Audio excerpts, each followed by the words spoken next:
ایک عجیب واقعہ جو مصر میں پیش آیا۔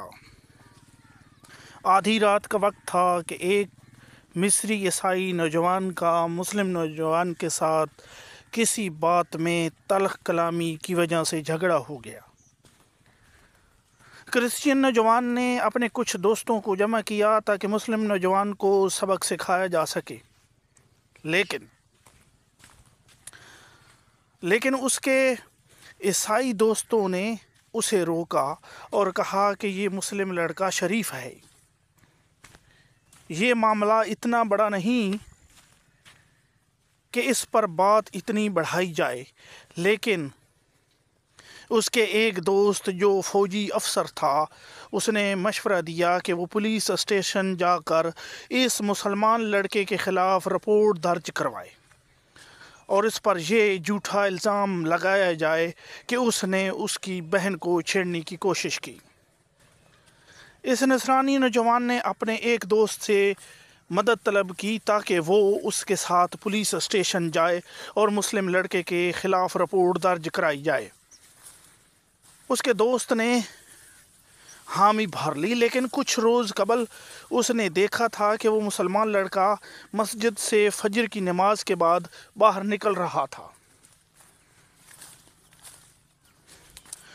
اور اسی دوران اس نصرانی نوجوان کو ایک بات یاد آئی جو اس نے کبھی القرآن ریڈیو پر سنی تھی۔ دراصل یہ ایک حدیث ہے۔ نبی اکرم صلی اللہ علیہ وآلہ وسلم نے فرمایا، جو شخص صبح کی نماز جماعت کے ساتھ پڑھے وہ اللہ کے ذمہ اور حفاظت میں ہوتا ہے۔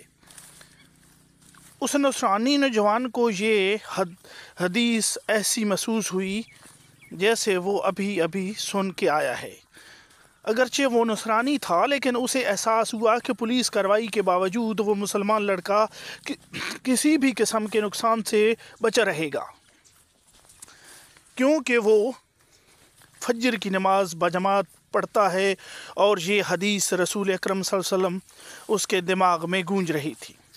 اگلے روز شام کے 4 بج رہے تھے، وہ دونوں تھانے جانے کی تیاری کر رہے تھے، لیکن اس نوجوان نے اپنے اس دوست سے کہا کہ اس معاملے کو چھوڑ دے، ایسا لگتا ہے کہ پولیس میں رپورٹ کے باوجود بھی اس لڑکے کو کوئی نقصان نہیں پہنچے گا۔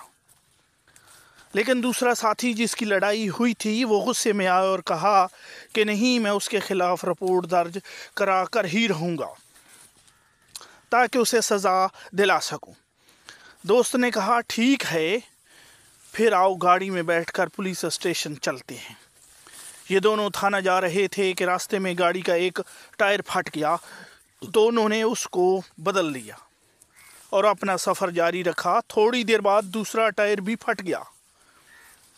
اس پر اس کے دوست نے پریشان ہو کر کہا تمہیں میں نے کہا تھا کہ اس لڑکے کو کوئی نقصان نہیں پہنچا سکتا، ہمیں واپس جانا چاہیے۔ اس دوست نے اس کو مشورہ دیا، لیکن اس کے دوست کو پھر غصہ آیا اور کہا کچھ بھی ہو میں رپورٹ درج کروا کر رہوں گا اور اسے کسی صورت نہیں چھوڑوں گا۔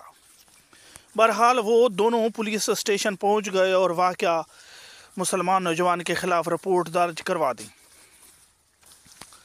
تھانے میں ان کے ساتھ پولیس کی ایک ٹیم کارروائی کرنے روانہ ہو گئی اور ساتھ کو آ گئی، لیکن جب پولیس علاقے میں پہنچی تو انہیں پتہ چلا کہ جو گلی انہوں نے ذکر کی تھی وہ اس علاقے میں کچھ حصہ اس اسٹیشن کا آتا ہے اور کچھ دوسرے اسٹیشن کا۔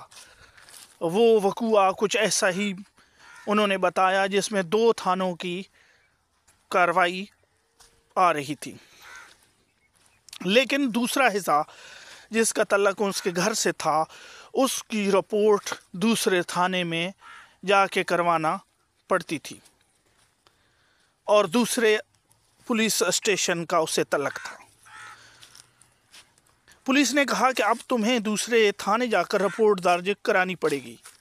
دھری اثنا علاقے میں پولیس کی گاڑی دیکھ کر وہاں کچھ مقامی لوگ بھی جمع ہو گئے۔ صورتحال کا پتہ چلا تو دونوں کمیونٹیز کے کچھ معتبر سرکردہ لوگوں کو بھی بلایا گیا۔